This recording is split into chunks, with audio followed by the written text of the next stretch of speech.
हाँ मित्रों, चित्रकूट की यात्रा पूरी करने के बाद विविध बसेरा आश्रम में आनंद लेने के बाद गुप्तेश्वर पीठ अहमदाबाद पहुंचे।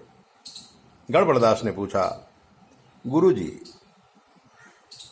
कोई प्रेम कहानी का अनुभव बताइए, क्योंकि आजकल लड़का लड़की काफी प्रेम करने लगे। कोई वार्ता, कोई चीज, कोई यादगिरी हमें बताइए। मैंने कहा, सुनिए, हमारे पास तो 50 साल का अनुभव है, न मालूम कितने केस हो गए, कितने विधि विधान हमने किया है। अब आज विश्व के कोने कोने में बैठे हुए हमारे शिष्यों को हम सिखा रहे हैं और आपको भी बता रहे हैं। अनुभव की बात है। राजस्थान के छोटे से शहर से इंजीनियरिंग की परीक्षा पास करके संदीप नाम का एक व्यक्ति बॉम्बे में काम करने के लिए आता है। थोड़े दिनों तक नौकरी करता है, बॉम्बे को समझ लेता है, क्योंकि बॉम्बे को समझना बहुत जरूरी है।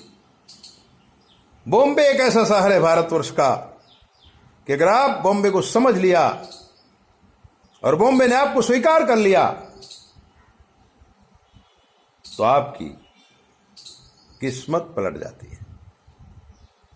बहुत जल्दी प्रगति होती है बॉम्बे में, लेकिन बॉम्बे शहर आपको स्वीकार करना चाहिए। यह भी देखने जैसी बात है। संदीप को बॉम्बे शहर ने स्वीकार कर लिया। नौकरी छोड़कर थोड़ा सा बिजनेस चालू किया, जमीनों की दलाली करने लगा और उसके बाद उसका सितारा ही घूम गया। बहुत बड़े बिल्डर का पार्टनर बन गया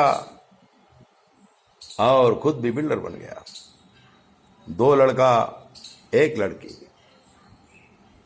लड़कों की शादी तो धामधूम से राजस्थान में कर दिया था, लेकिन लड़की जो पढ़ने में काफी होशियार थी और उसने भी पीएचडी किया। बड़ी ऑफिसर बनने के चक्कर में वो लड़की पढ़ाई में लगी रहती थी। तभी उसके जीवन में एक लड़का आता है। लड़का बड़ा सुहावना, बड़ा सुंदर, बड़ा रूपवान होता है। दोनों की आंखों में अजीब प्रकार की चमक होती है।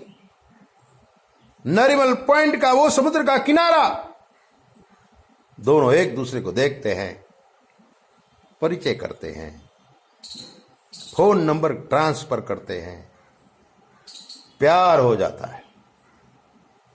घंटों समुद्र के किनारे बैठकर चर्चाएं करते हैं। दोनों ही पढ़े लिखे थे, काफी मिलने लगे, लेकिन वो लड़का अपना सही परिचय नहीं बताया। विजातीय था, तंत्र मार्गीय था और इस लड़के को उसने कुछ ऐसा खिला दिया कि लड़की पागलों की तरह इस लड़के को प्यार करने लगी। हम बॉम्बे में काम करने जाते थे। एक हीरा के व्यापारी के थ्रू एक केस हमारे पास आया। लड़की ने कोर्ट मैरिज कर लिया था, क्योंकि लड़की के बाप के पास बहुत सारी संपत्ति थी और उसी संपत्ति में इस लड़के की नजर थी। बॉम्बे में ऐसा भी काम होता है। हमारे हाथ में जब एक केस आया, हमने ग्रहों की दशा देखी। शुक्र चंद्र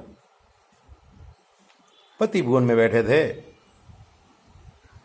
शनि राहु एक ही घर में बैठे हुए थे और मस्तक पर मंगल था।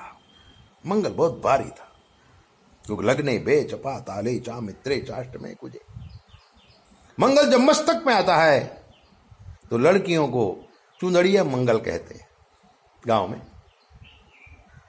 और पुरुष को पागड़ी मंगल कहते हैं। जब चुंदड़ी मंगल होता है तो शादी होने में थोड़ी तकलीफ होती है। जो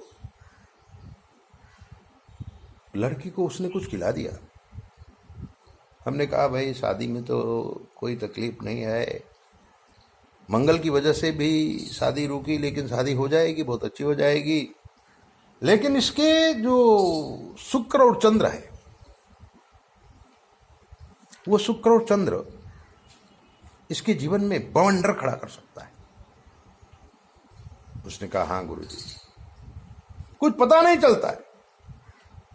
जिस बाप को ये अपने जान से ज्यादा प्यार करती थी लड़की, उस बाप के सामने भी ये लड़की कड़क हो गई थी, मैं शादी करूंगी तो इसी के साथ करूंगी। जबकि पिता अपने समाज में शादी करना चाहता था। लड़की को बुलाया गया, हमने लड़की की दशा देखी, उसकी हस्तरेखा देखी, उसका चेहरा देखा। तब हमें लगा कि जरूर इसके ऊपर कोई तांत्रिक क्रिया हुई है और वो किसी मुसलमान के द्वारा कराई गई है और इसको कुछ खिलाया गया है। अब क्या होगा गुरुजी, रास्ता बताइए। हमने वहीं पर बिठा करके गुरुदेव को याद करते हुए और भोलेनाथ को याद करते हुए अनेक प्रकार के द्रव्यों से उसको स्नान कराया, मंत्रों का पाठ किया, लड़की शुद्ध हो गई। और 8 दिन में लड़की ने खुद कह दी मैं इसके साथ नहीं रहूंगी। कोर्ट में शादी हो गई थी, डिवोर्स का केस चला और वो छोड़ के भाग गया। ऐसे ही दिव्य बातें जानने के लिए आप हमारे चैनल को सब्सक्राइब करो, लाइक करो। और अगर आपके जीवन कोई कष्ट हमसे पूछ लो, शास्त्र के मत के अनुसार हम आपको जवाब देंगे, वो भी बिल्कुल फ्री। 9825200108। जय भोले। अपना ध्यान रखो।